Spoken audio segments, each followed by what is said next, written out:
Terima kasih Anda masih bersama kami. Bagi Anda yang baru saja bergabung, kami hadirkan kembali 3 berita utama hari ini. Semarak suasana Natal dari kota Solo, jalanan utama dan balai kota dihiasi pohon Natal dan lampion.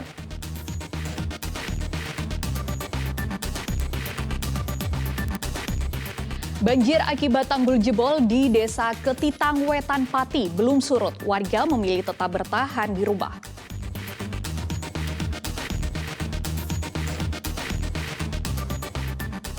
Jelang perayaan Natal dan Tahun Baru, harga berbagai kebutuhan pokok termasuk daging ayam dan cabai makin mahal.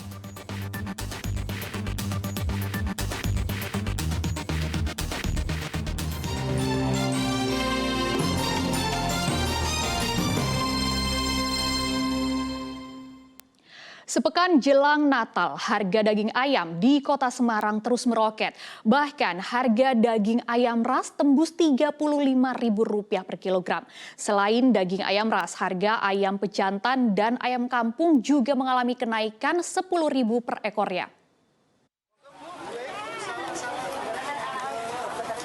Harga daging ayam di sejumlah pasar tradisional di kota Semarang melambung tinggi sepekan terakhir.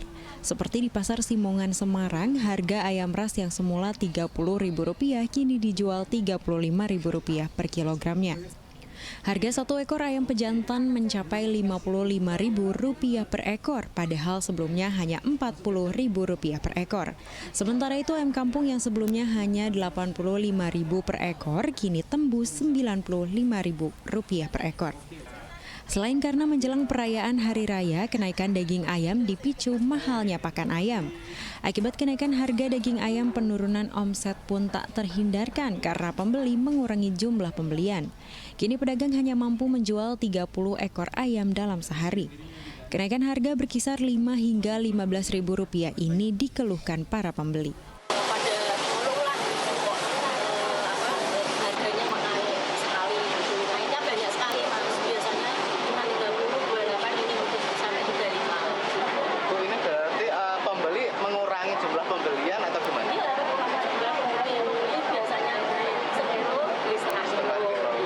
Diperkirakan harga daging ayam akan terus merangkak naik mendekati perayaan Natal dan Tahun Baru. Pedagang berharap pemerintah segera turun tangan menstabilkan harga kebutuhan pokok. Ali Mustafir melaporkan dari Kota Semarang. Sekolah menengah pertama Dominico Savio di Dr. Sutomo di Kelurahan Randusasi, Kota Semarang tertimpa tebing longsor. Material longsor tanah bercampur sampah memenuhi ruang bimbingan konseling SMP Dominico Savio. Sejumlah pendingin di ruangan juga rusak dihantam material longsor. Selain itu, tebing longsor juga menimpa tembok pembatas sekolah sehingga rusak. Longsor terjadi setelah daerah Randusari diguyur hujan lebat. Selain sekolah, tebing longsor juga menutup akses jalan belakang sekolah, yakni Jalan Wonosari, Gang 8, Kota Semarang. Warga berharap Pemkot Semarang segera membangun talut penahan longsor di lokasi tebing. Di Kabupaten Magelang, tebing setinggi 30 meter di Desa Giri Purno, Kabupaten Magelang longsor, sehingga menutup akses jalan desa menuju kota kabupaten. Petugas gabungan bersama warga bahu-membahu menyingkirkan material longsor yang menutup akses jalan desa. Tidak hanya batu dan tanah, material longsor juga bercampur pohon bambu. Tebing setinggi 30 meter ini longsor dan menimbun akses jalan desa Giri Purno menuju kota Kabupaten Magelang.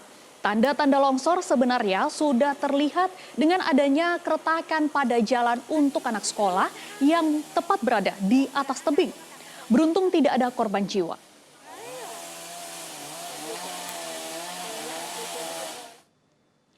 Lokasi longsor di Desa Kalongan, Kabupaten Semarang belum juga tersentuh pembangunan oleh pemerintah setempat. Padahal longsoran kian meluas mendekati pemukiman warga, bahkan memutus akses menuju Kabupaten Demak. Bencana longsor dan tanah bergerak yang terjadi sejak awal tahun di Desa Kalongan, Kecamatan Ungaran Timur, Kabupaten Semarang belum juga dibenahi. Kuatnya gerakan tanah membuat sebagian badan jalan amplas terbawa longsor, sedang di bagian lain mengalami keretakan yang cukup besar. Kini retakan tanah semakin meluas nyaris mendekati permukiman warga. Jalan penghubung antar Kabupaten Semarang dan Kabupaten Demak sepanjang 150 meter pun terpaksa ditutup secara permanen karena membahayakan pengguna jalan. Sementara waktu warga dialihkan untuk memutar jalan melalui jalan alternatif.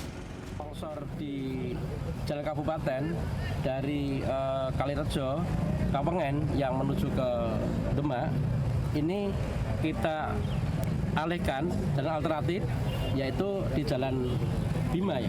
Dan itu sangat mendesak sekali agar nanti lalu lintas bisa berjalan lancar lagi. Sebelumnya pemerintah daerah telah 3 kali membangun tanggul penahan sebagai upaya mencegah terputusnya jalan provinsi. Namun belum ada sebulan tanggul jebol dan longsor justru semakin meluas. Akademisi menilai lokasi longsor tak layak untuk diperbaiki lantaran tanah terus mengalami pergerakan. Yurianto melaporkan dari Kabupaten Semarang.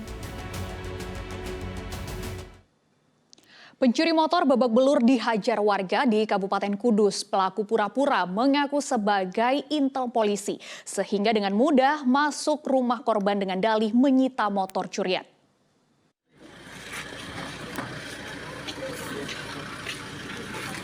Pencuri motor bernama Aris Muhtarom ini sempat menjadi sasaran aksi massa di Desa Gondang Manis, Kecamatan Baek, Kabupaten Kudus. Ia kedapatan mencuri motor warga, namun nyawanya selamat setelah polisi datang sehingga aksi massa terhenti. Modus yang dilancarkan Aris tergolong umum.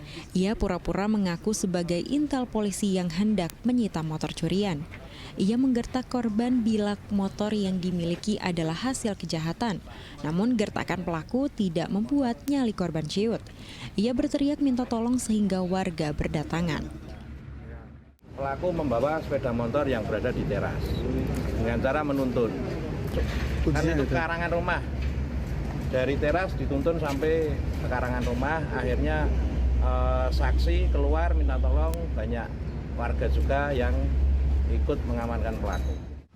Aris ternyata tidak bekerja sendirian, ia bersama satu pelaku lain berhasil lolos dari aksi massa. Arif Nur melaporkan dari Kabupaten Kudus.